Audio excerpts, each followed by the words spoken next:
Uma esposa forjou o assassinato do próprio marido como suicídio. Ela achou que uma arma na mão dele contaria essa mentira para sempre. Ela estava errada. Um amigo foi visitar a casa de um amigo certa noite. Ele tocou a campainha. Sem resposta. Tocou de novo. Nada. Chamou em voz alta. Ainda nada.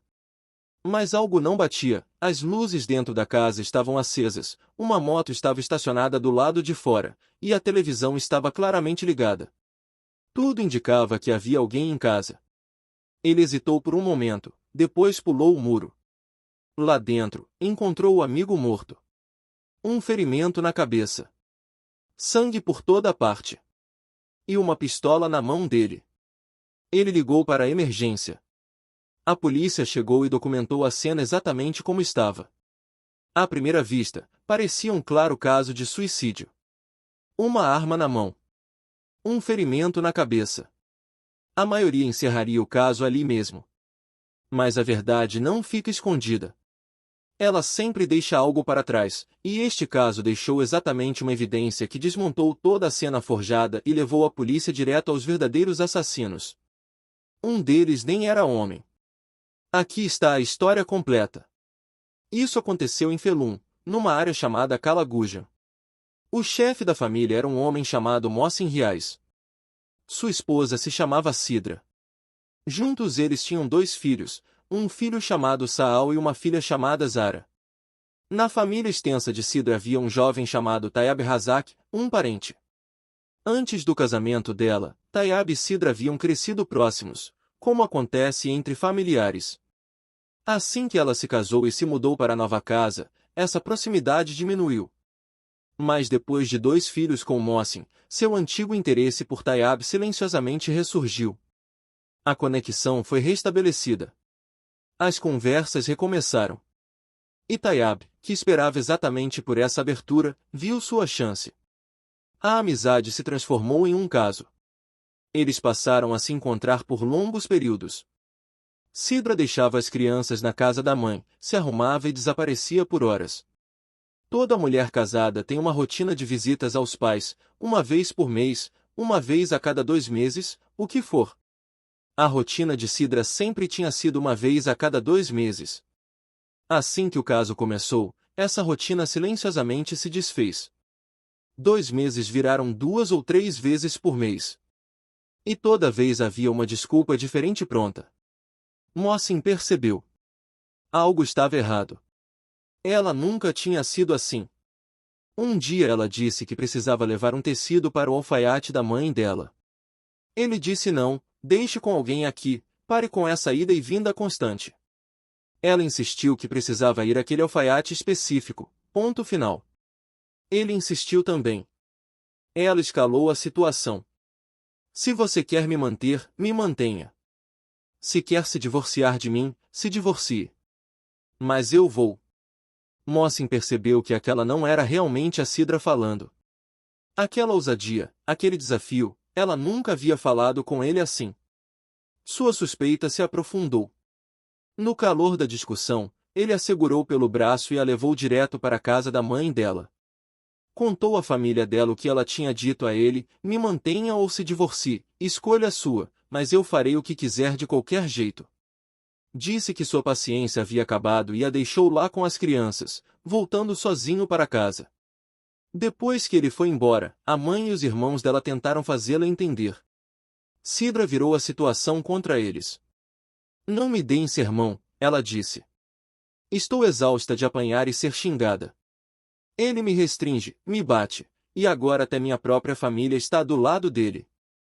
A família amoleceu. Pensaram que talvez tivessem julgado mal a situação e disseram a ela para se acalmar. Alguns dias depois Mohsin voltou para buscá-la e as crianças para casa. Ela disse a ele claramente: eu não vou com você.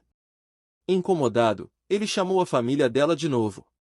Eles disseram honestamente que não sabiam o que ele tinha feito para deixá-la tão resistente. Ele disse: tudo bem, mas eu não vou me divorciar de você. Você continuará sendo minha esposa. E foi embora, furioso. No instante em que ele saiu, Sidra ligou para Tayyab.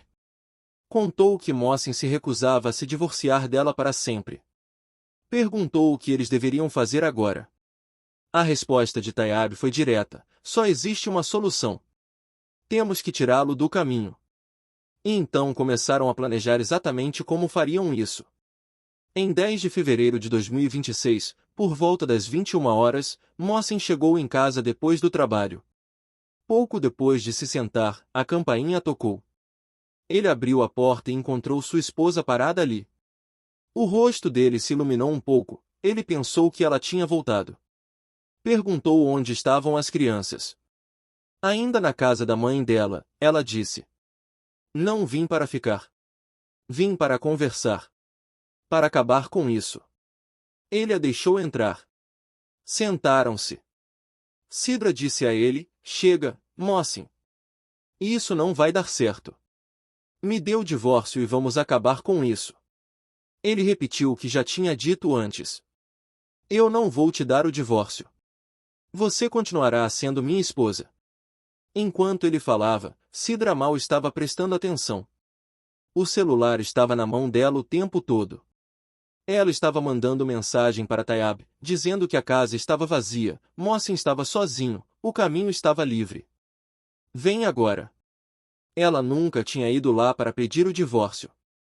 Tinha ido confirmar que a casa estava vazia, porque pretendia mandar matá-lo naquela noite. Tayabe respondeu certo. Pouco tempo depois ele estava do lado de fora, mandando mensagem para ela abrir a porta. Ela abriu. No momento em que a porta se abriu, ele agiu rápido, arma já erguida, apontada diretamente para Mossen. Juntos eles o dominaram. Com uma arma apontada para ele, Mossen não resistiu. Amarraram-no, bateram na cabeça dele, depois o desamarraram, colocaram a pistola na mão direita dele e fugiram. À primeira vista, a cena foi montada para parecer exatamente como um homem sobrecarregado por suas circunstâncias, terminando tudo por conta própria, arma ainda na mão. O amigo que pulou o muro se chamava Sherais, amigo de Mossen. Ele o encontrou caído ali, sem vida, arma na mão, e chamou a polícia.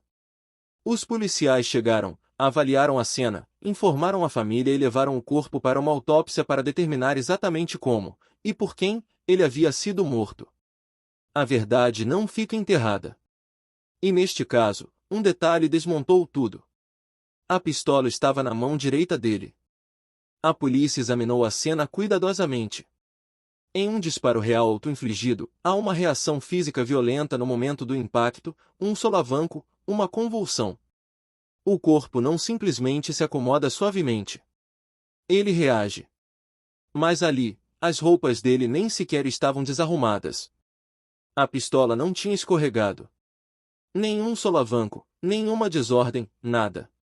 Ele simplesmente havia desabado, e a arma ficou perfeitamente no lugar na mão dele. Esse único detalhe contou tudo para a polícia. Um ferimento real por arma de fogo produz movimento violento, a arma quase sempre se desloca.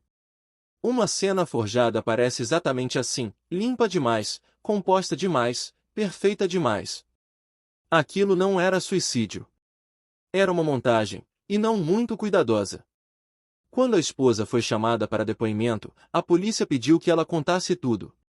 As respostas dela eram vagas, evasivas, desviavam do assunto. Já desconfiados, eles a pressionaram com pergunta após pergunta até que ela cedeu. Quando cedeu, ela contou tudo. Denunciou o amante, Tayabe. A polícia invadiu a casa dele e o prendeu. Os dois foram interrogados separadamente.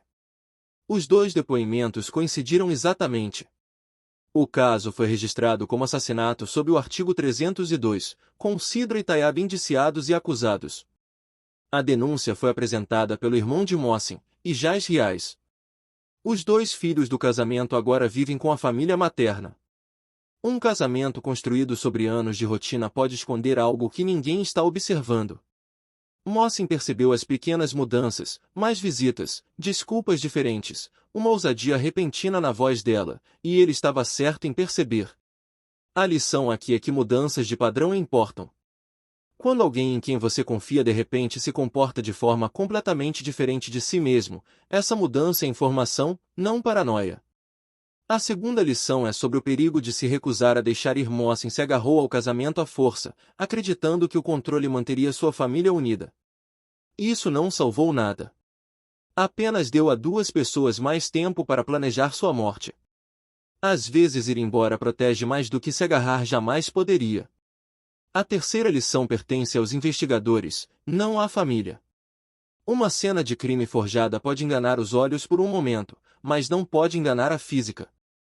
Uma morte real deixa caos para trás, uma luta, uma perturbação, um sinal de resistência. A ausência desse caos foi o único detalhe que contou toda a verdade. Preste atenção tanto ao que está faltando quanto ao que está presente. Mossen confiou nas pessoas mais próximas dele. Essa confiança foi usada para planejar seu próprio assassinato.